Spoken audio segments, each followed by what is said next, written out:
Welcome back, everybody, and a huge thank you for all the subscriptions and the likes. It really does help others find the show and join us as we delve into these stories. Today, we're looking at something I think a lot of you might have experienced or at least feared.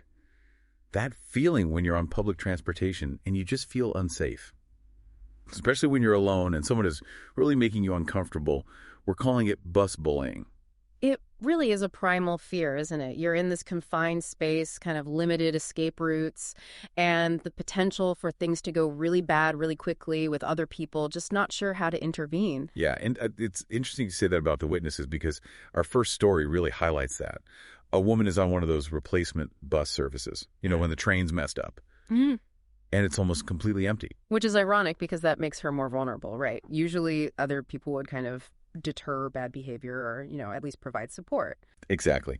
So she's on this bus, and this guy she saw briefly at the station sits right next to her, basically trapping her in the row. She tries to put on her headphones, like, leave me alone vibe, but he just ignores it. Yeah, that's one of the first signs. That disregard for those nonverbal cues. I mean, most people, even if they're not great socially, they would pick up on the headphone thing. So this means he's either totally ignoring boundaries or just doesn't have the social awareness most of us do. Neither is a good sign at this point. And it gets so much worse. He starts asking her all these questions, commenting on her body, even saying, I love you, and making these kissing noises. She's like shrinking back in her seat, but he just keeps leaning closer.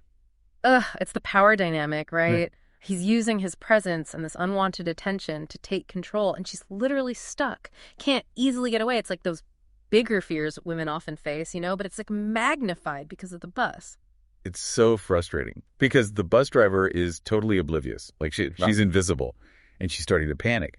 But then another passenger notices what's happening, and he actually steps in. It's the bystander effect, right? We always think someone else will act, that we're not the right person to do something. But studies show even a simple action can really change things and help the victim. So this guy, he goes right up to the harasser and tells him to back off, that the woman wants to be left alone. He even asks her if she wants the guy to move seats. That's so smart. He didn't speak for her. He gave her back her voice. Because in that moment, she felt powerless. That simple question, do you want him to move? It totally changes things. Of course, the harasser gets aggressive with the bystander, almost tries to start a fight, but thankfully all the commotion finally gets the driver's attention. It's sad it took that, almost a physical thing for the driver to do something, but at least he finally reacted.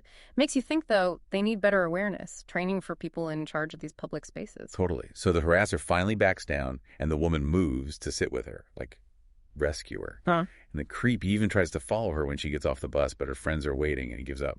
I'm so glad she was safe. But it does make you wonder, what if her friends hadn't been there? It really highlights how important it is to have your own safety strategies, not just hope someone else will step in. Because you're right. We want to think those good Samaritans will always be there, but sometimes we have to protect ourselves. And that leads us to our next story, which isn't on a bus, but it shows how wanting to connect with people, especially in a new city, can make us vulnerable. Imagine. You're young, new to LA, and you get a friend request from your long-lost half-sister. The one you've always wanted to find. Wow, yeah. Like, you've hit the jackpot. Family, belonging, it makes you feel less alone, especially in a new place. Exactly. And that excitement, it can really cloud your judgment. So she accepts the request, the profile looks real, there are photos, mutual friends. Then comes an invite. A dinner party at a park to finally meet. It sounds so normal, so innocent, like finally I'm not alone in this city. But here's the thing. The park she mentioned, it makes her uneasy. Maybe it was a gut feeling, maybe just something about LA parks. She starts researching online. And what she finds is terrifying. The park is known for gangs, violent crime, definitely not a family dinner spot. That's the thing. We often dismiss our intuition as paranoia. But really, our brains are good at picking up patterns. If something feels wrong, pay attention to it. In this case, her research probably saved her from a really bad situation. And if that wasn't enough, she ends up connecting with her real sister through someone else, confirming it was all a scam. This is classic social engineering. The scammer knew she was new, knew she wanted that family connection, and they used that to create this believable trap. And it happens a lot in online dating too, which our next story gets into. But first, don't forget to subscribe to the show and hit that like button. Really helps us out. Okay, so this story is about online dating, which, as we all know, can be tricky. So this one connects with a man who seems to share her hobbies, and they start planning a camping trip. And again, it starts out innocently. Shared hobbies, the promise of adventure, it builds a sense of trust. Makes you think you share the same values. Right. But then, red flags. He insists on this very specific location, a mountain known for having contaminated soil from old mines. Not exactly romantic. It makes you wonder why that specific spot. Is he controlling? Is he testing her to see how far she'll go along with things?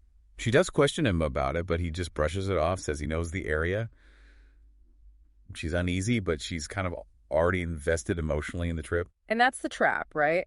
We don't want to seem difficult. We've built up this whole idea of the person in our minds, but ignoring red flags can have serious consequences. And on the day of the trip, another red flag. He forgets his wallet at the grocery store and makes her pay for everything. Classic manipulation. Testing boundaries, seeing if she'll assert herself or just go along with it. Unfortunately, she goes along with it. They get to the campsite, and suddenly he says it's too cold to set up the tent. They have to sleep in his car. Isolation, control, removing her options. We see this pattern so often. He's taken away her physical ability to escape, making her even more vulnerable. And that's when he assaults her. It's important to acknowledge the trauma of that kind of experience. There's no right way to react. But remember, there is help available, and no one deserves to go through this. She's overwhelmed with fear and confusion. Spends the night in his car, too scared to even call for help. This is where that freeze response often kicks in. The brain's overloaded, trying to process the trauma. It's not weakness, it's survival, but it makes escaping even harder. The next morning, he makes her go to breakfast with him and makes her pay again. Again, the control continues. He's acting like nothing happened, trying to make her go along with this messed up reality he's created. It's just awful. Finally, she contacts her mom, who tells her to come home. He drives her back. But get this. On the way, they get pulled over by the police, and he gives them a fake name and age. Wow, the layers of deception are just crazy. Makes you wonder, was any of it real? She gets home, obviously traumatized and terrified. Then she gets a text from him, basically downplaying everything. Says the police stop was his karma. It's chilling how these perpetrators often have zero remorse. Minimize everything, deflect blame, anything to avoid responsibility. This story is heartbreaking. It really highlights the dangers of online dating and the importance of trusting your gut, setting boundaries, and knowing when to just walk away. It's about seeing those red flags early on and not being afraid to interrupt things, even if it feels awkward or rude. Your safety is the most important thing. You know, this story has me thinking a lot about that balance between hope and caution, especially when you meet people online. There's a lot to unpack here, and I think we need a moment to process all of this. So before we go any further, don't forget to subscribe to Terror and Urban Myths so you don't miss the rest of this discussion. We'll be right back. It's understandable that these stories bring up a lot of emotions, right? They really tap into those deep fears we all have about being vulnerable and trusting people. Yeah, it's a lot to process. And you start to question everything. Like, how do you even navigate the world knowing people can be so manipulative? That's where knowledge comes in, right? If we can understand the tactics, the things these predators do, we can better recognize them and protect ourselves. So let's break that down. What are some of those common threads, the red flags, that our listeners should really be watching out for? Well, one of the biggest is boundary testing. Did you notice how in every story, the perpetrator was subtly pushing limits? Ignoring headphones, insisting on a location, the forgotten wallet. It's like they're seeing how much they can get away with. And it seems like those early violations, even the small ones, set the stage for worse things to happen later. Exactly. If someone disrespects a small boundary, it's a sign they might not respect bigger ones. And often the victim, wanting to be polite or avoid conflict, lets it slide, and that makes them more vulnerable. So what's the takeaway for our listeners? If someone does something that makes you uncomfortable, even if it seems small, you should speak up. Absolutely. Assert yourself early on. It doesn't have to be a confrontation, but a clear, I'm not comfortable with that, sends a message. And honestly, if they get defensive or angry, that's another red flag. A decent person will respect your boundaries. It's like that saying, pay attention to how someone treats people they think they can get away with mistreating. Yes. And it's not just about our own safety. It's about looking out for others. Remember that guy on the bus? He saw something was wrong and he intervened. Could have prevented something much worse from happening. Yeah, it makes you think about all those times maybe we've seen something and looked away. Thought it wasn't our business. We often assume someone else will do something or that we're overreacting. But research shows that bystander intervention is so powerful. Even just asking the victim if they're okay can really disrupt things. You mentioned research. Are there any specific tactics that have been proven to work when you're intervening as a bystander. Oh, yeah. Directly addressing the harasser can be risky, but it's often the most effective. Something like, that's not cool, or leave him alone, makes it clear that behavior isn't acceptable. Another thing is to create a distraction.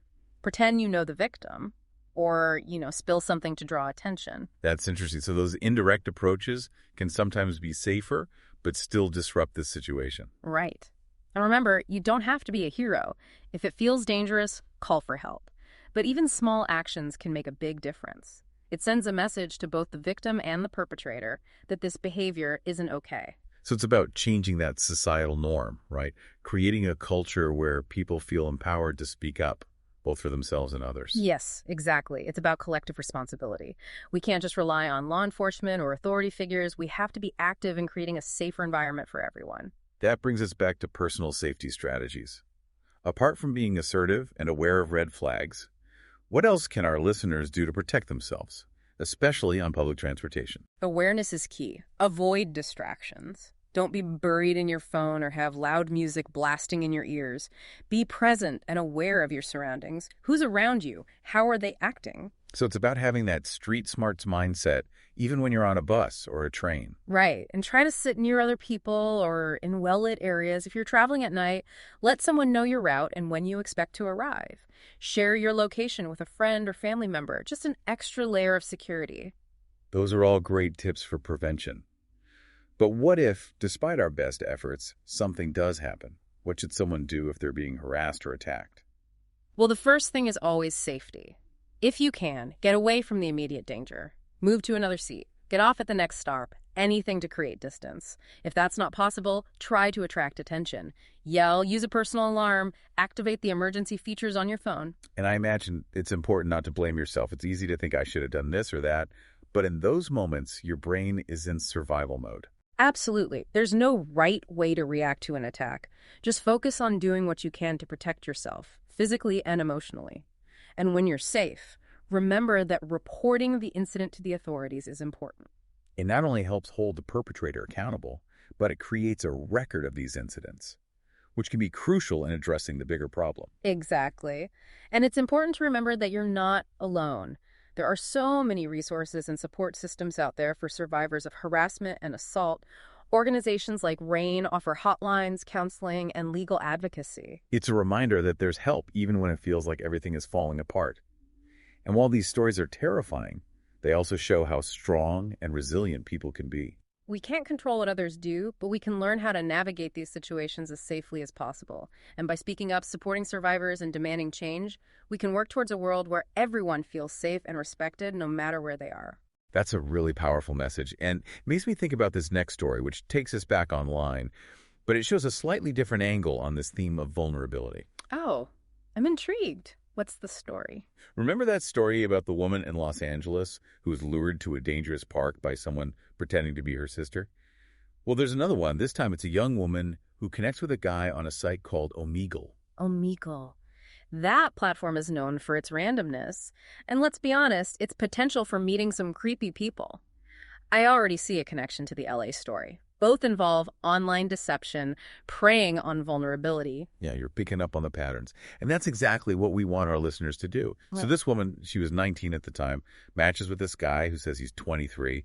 They start chatting, seem to hit it off, talking for hours about all sorts of things. It's that initial connection, right? That feeling of shared interests, compatibility. It can make these online encounters so tricky. We build up this story in our heads, filling in the blanks with our own hopes and assumptions. Exactly.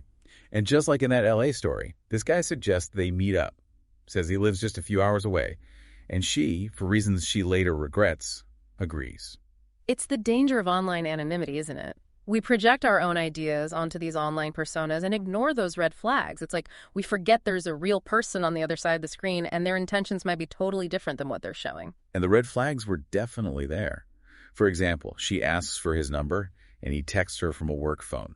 Says he needs 2 phones for his job. That's weird, especially for someone in their early 20s. It's the kind of thing that should make you stop and think, why not just give his personal number? What is he hiding? And when she asks him about his job, he gets all vague and evasive. Says he can't talk about it because of a confidentiality agreement. Typical avoidance tactic. Designed to shut down the questions and keep control of the conversation. He's not being open, and that's a warning sign. But despite these warning signs, she decides to go ahead with the meeting. She tells her parents, who are obviously worried, but she downplays it. Says she's been talking to him for a month, and they met through a video game. It's a common reaction, wanting to reassure your loved ones and maybe minimize your own anxiety. We try to convince ourselves that everything will be fine, even when those doubts are still there. Totally. So day comes, and she meets this guy, Kane, for the first time. He picks her up and immediately suggests they get coffee. But they end up sitting in his car for over an hour while he just talks about himself. See how he's already controlling the situation, the pace, the conversation? She's a passenger, literally and figuratively, in his world. He's not showing real interest to her. It's all about him. And as they're driving to their supposed destination, he just keeps talking, almost entirely about himself. He even brags about going on Omegle and pretending to be a Russian soldier who tortures people. Whoa, that is seriously disturbing. It's a glimpse into his mind, his potential for cruelty. That's a red flag you can't ignore. This isn't normal, and it should be setting off all sorts of alarm bells. I know, right? And as they get closer to where they're going, she realizes he's taking her to Nimham Mountain in New York, a place she remembers reading about online, and which she remembers is not good. What was it about Nimham Mountain that stood out? Why was this location significant? She remembered reading articles about the soil being contaminated with arsenic because of old mines in the area. Not exactly a romantic spot for a first date. That's a bizarre choice, to say the least. It shows he doesn't care about her safety. He's either clueless, which seems unlikely, or he's deliberately choosing an unsafe place. Right. She confronts him about it, but he just brushes it off, saying it's fine, they'll be fine. She's still uncomfortable, but she's already come this far, so she goes along with it. It's that feeling of being trapped, isn't it? You've invested so much time and energy you don't want to back out, even when your gut is telling you to run. It's a tough spot to be in. It's so important to remember you always have the right to say no, to change your mind, and to put your safety first. And as they pull into the parking area for this supposed destination, she notices a group of older men hanging around, smoking weed. It just adds to that feeling of unease, like she's in over her head. It's that isolation, right? Being surrounded by strangers in a remote place. He's taken her out of her element to a place where she feels vulnerable and alone. Exactly. And then just when she thinks it can't get any weirder, he announces that it's too cold to set up the tent and they'll have to sleep in his car. Ugh, another power move, isolating her even more, taking away any way to escape. He's controlling the environment, the situation, and her choices. So now she's trapped, miles from home, in a car with this guy who's already shown some really disturbing behavior. And as you can imagine, things are about to get much, much worse. This is where the story takes that truly terrifying turn. It reminds us of the very real dangers that are out there, lurking beneath the surface of these online interactions. It's a reminder that we can never really know who we're dealing with online, and that trusting our instincts is crucial. And it's a story that deserves our full attention. So let's dive back into it after a quick break. Don't go anywhere. We'll be right back. Okay, we're back. And as we get into the final part of this story, I just want to remind our listeners that what we're about to talk about is really sensitive. It involves sexual assault. And while we won't go into graphic detail, it's important to acknowledge, just how serious this is. Yes, you're absolutely right. We need to approach this with sensitivity and remember that sexual assault is incredibly traumatic. And for anyone out there who's been affected by this kind of thing, please know that there are resources available and you're not alone. Thank you for that. So getting back to the story, our 19-year-old protagonist is stuck in that car at Nimham Mountain with Kane. She's already feeling so uneasy, so vulnerable, and that's when he assaults her. This is where the story takes that really dark turn. It shows how fast things can escalate when someone is isolated and controlled, and it just reinforces everything we've been talking about, Trusting your gut, putting safety first, those are so important. Just awful to think about. And then he just acts like nothing happened, even suggests they go get breakfast the next morning. It's chilling. That's a common thing with perpetrators. They minimize what they did, try to make it seem normal, and they shift the blame to the victim. It's all manipulation, trying to make the victim question their own reality. She's completely traumatized, just frozen in fear. Spends the night in the backseat of his car while he sleeps in the front. The level of disregard is just unbelievable. It says so much about him, doesn't it? No empathy, no remorse. He's totally disconnected from the pain he caused. All he cares about is himself. The next morning, he acts like everything is fine, takes her to a diner, and makes her pay again. That control, that dominance, it continues even after the assault. He's trying to keep that power over her, making her feel dependent and powerless. It's what abusers do to keep their victims trapped. It's truly disturbing. Hmm. Finally, she gets a text from her mom asking when she'll be home. And she uses that as a chance to escape. He agrees to drive her back, but even then he's controlling and dismissive. Tells her to watch TikToks while he takes a nap in the back seat. It's like he has no clue about the trauma he inflicted, that lack of awareness, or maybe it's just not caring. It's so typical of these types of people. And as they're driving back through her town, they get pulled over. And get this, he gives the cops a fake name and age. Wow, another layer of deception. It just shows she never really knew him. Everything was a lie, a carefully constructed act. And it's in that moment, with the police there, that she finally snaps. She just lets him have it, yelling about all the lies, about what he did to her. It's like she finally takes back some control. It's such an important step, you know. She's not letting him control the story anymore. She's speaking up and refusing to be silenced. She throws all her stuff out of his car and runs into her house. But doesn't end there. Later, she gets a text from him, basically saying it wasn't a big deal, that the police stop was his karma.